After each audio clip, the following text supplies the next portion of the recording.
क्लैब्यं मास्मगमः पार्थ नैतत्त्वय्युपपद्यते क्षुद्रं हृदयदौर्बल्यं त्यक्तोत्तिष्ठ परन्तप। अर्जुन उवाच कथं भीष्ममहं संख्ये द्रोणं च मधुसूदन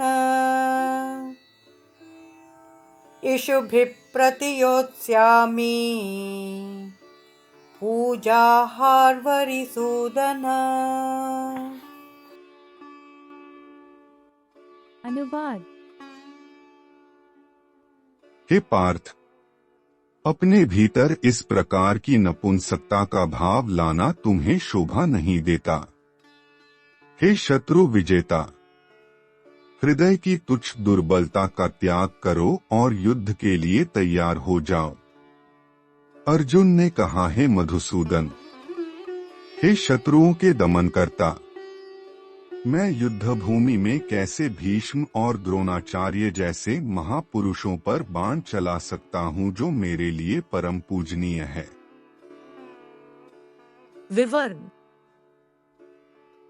ज्ञानोदय के मार्ग पर सफलतापूर्वक कदम रखने के लिए उच्च आत्मबल और नैतिकता का होना आवश्यक है, जिसके लिए किसी मनुष्य को आशावान, उमंगी और ऊर्जावान बनकर आलस्य, स्वच्छंदता की प्रवृत्ति, अज्ञान और आसक्ति जैसी लौकिक मानसिकता पर विजय प्राप्त करना आवश्यक होता है।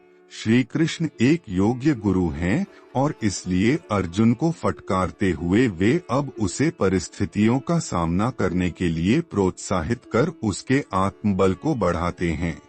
अर्जुन को पृथा पुत्र, कुंती का दूसरा नाम, के नाम से संबोधित करते हुए श्री कृष्ण उसे अपनी माता कुंती का स्मरण करने का आग्रह करते हैं।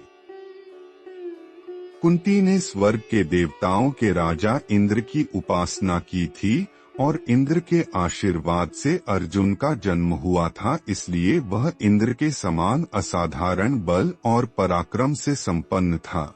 श्री कृष्ण उसे इन सब का स्मरण करवाते हुए प्रोत्साहित कर रहे हैं कि वह ऐसी दुर्बलता को स्वीकार न करे जो उसके यशस्वी पूर्वजों के अनुरूप नहीं है। श्री कृष्ण अर्जुन को पुनः परंतप अर्थात शत्रुओं का विजेता के संबोधन द्वारा उसे क्षत्रिय धर्म या महायोद्धा के कर्तव्यों का पालन करने की इच्छा का त्याग करने वाले अपने भीतर उत्पन्न हुए शत्रु का दमन करने की प्रेरणा देते हैं।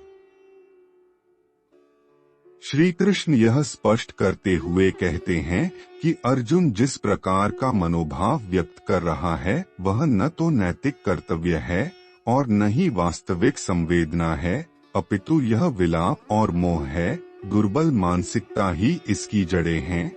यदि अर्जुन का आचरण वास्तव में ज्ञान और करुणा पर आधारित था तब उसे न तो किसी प्रकार की व्यथा और न ही शोक की अनुभूति होनी चाहिए। श्री कृष्ण के युद्ध करने के आह्वान की प्रतिक्रिया में अर्जुन अपनी व्यग्रता प्रदर्शित करते हुए कहता है कि भीष्म और द्रोण मेरे लिए आदरणीय और आराध्य हैं। भीष्म ब्रह्मचर्य की मूर्ति थे और अपने पिता को दिए गए वचन के पालन हेतु वे जीवन भर ब्रह्मचारी रहे।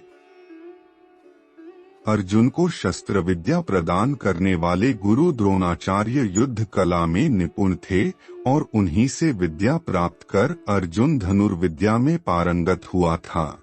दूसरे पक्ष की ओर से कृपाचार्य भी एक अन्य महापुरुष थे जिनके प्रति अर्जुन सदैव श्रद्धा भाव रखता था। ऐसे उच्च आचरण वाले विद्वान लोगों के प्रति शत्रुता का व्यवहार करना संवेदनशील अर्जुन को अब घृणास्पद कार्य प्रतीत होने लगा था।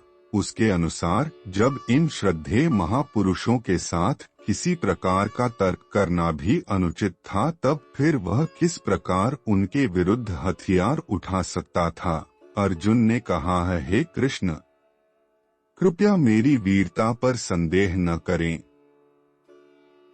मैं युद्ध करने के लिए तैयार हूँ, परंतु नैतिक दायित्व निर्वहन के दृष्टिकोण से मेरा कर्तव्य अपने आचार्यगणों का आदर करना और धृतराष्ट्र के पुत्रों पर दया दर्शाना है।